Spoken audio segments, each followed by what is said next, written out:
Hi everyone, welcome to this video where I'm going to be opening up another issue of SCRYE magazine for you. Today it's issue 6.4 and this is from October 1999. It was originally polybagged with 2 free cards by the look of it, from Tomb Raider and the 7th Sea. Unfortunately this issue is loose and I don't have those insert cards. But the magazine's still intact, it's in good condition, so let's go through it and we'll see what's inside. By the look of it, it's going to be a lot about Pokemon. So open it up and we get a couple of adverts. Then we get the contents of the issue. An advert for DecipherCon 99. Oh, I'd have loved to have gone to that. These 3 games are games I collected, and I love Decipher.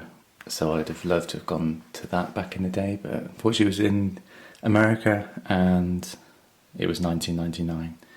I didn't even have a passport.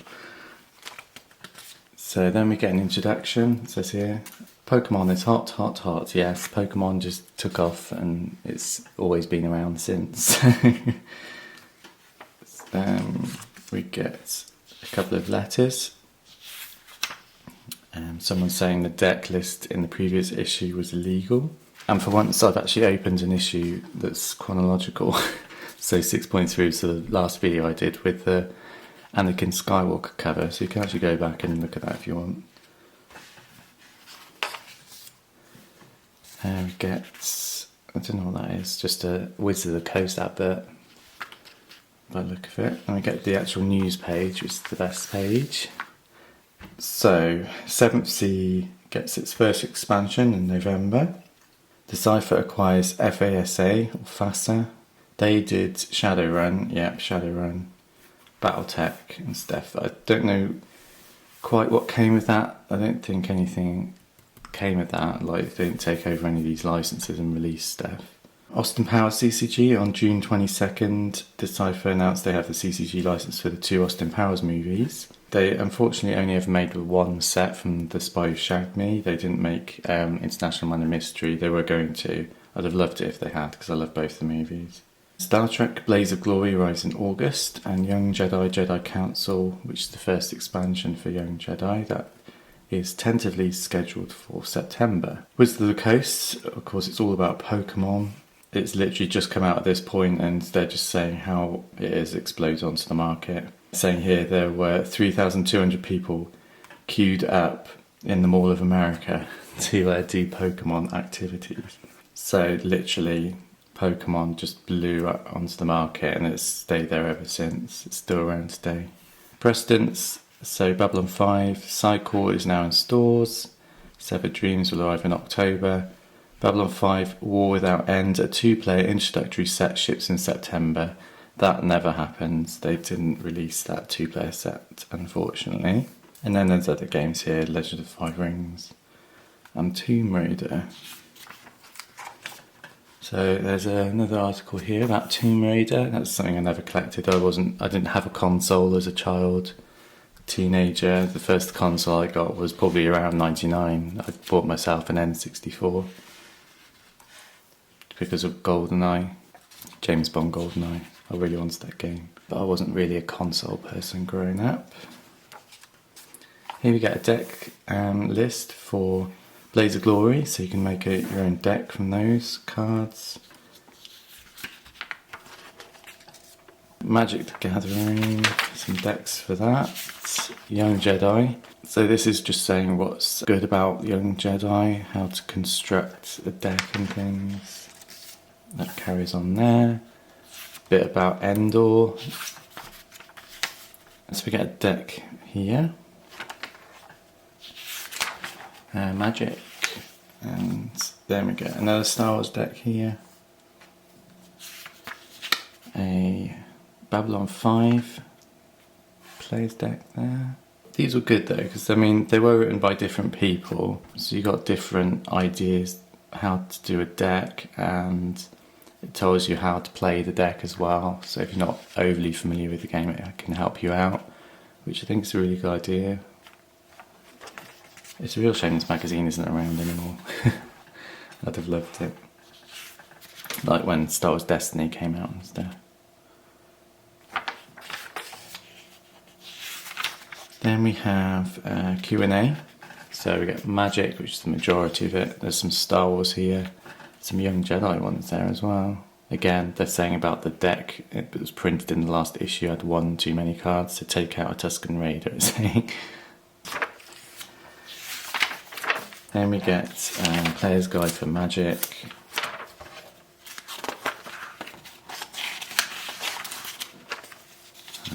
Some adverts, there's a Tomb Raider one. There's Winner's Guide tournaments, there's the Blades of Glory Star Trek checklist, there's a Tomb Raider checklist as well. Then we get 7th Sea checklist, that's quite a big set by the looks of it, 323 cards. Then we get a Pokemon. It's like it's a complete feature about Pokemon. Some of this artwork is really dodgy. Like you can, it's obviously a Japanese artwork, and they've just sort of, I mean, you can see the lines around it. The bits are cut off down the bottom here. You see, it's really dodgy. They threw that together quite quickly. So Pokenews, they've done their own Cards Collector Confidential just for Pokemon. So it's literally, I can't tell you how big this game was. It just exploded onto the market. And yes, I did buy some back in the day as well. I still have a few of my favourite cards in the folder, but most of them I've sold off now. It's just too much. I'm quite a completist, so trying to get all the Pokemon sets now would be ridiculous, and I'm not even going to start. And we get a basic set Pokemon Player's Guide, so it tells you every card and what it does. There's a jungle one here and a fossil one. These must be from the Japanese one. I didn't think that these were all out at this point.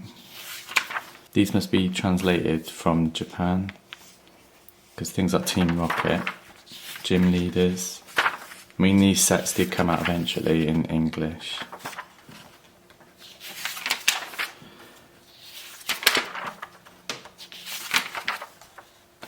This goes on for quite a while. So then we get a price guide for the first edition Pokemon. See what Charizard is. $35 upper price. I think he's worth a lot more than that now. If you got a first edition Charizard, I don't know how much it would be, but it's quite a lot.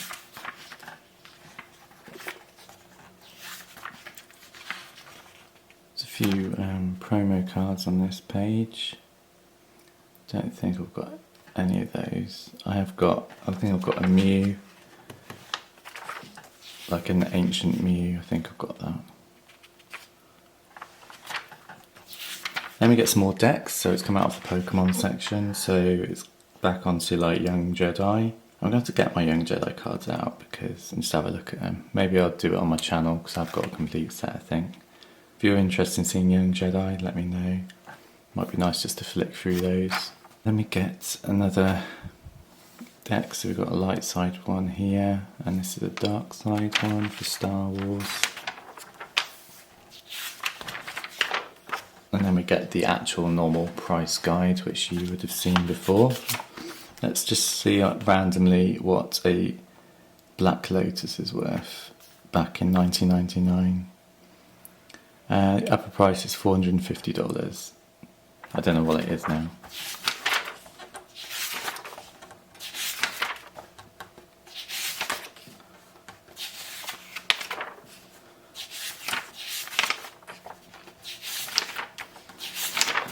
This is all Magic.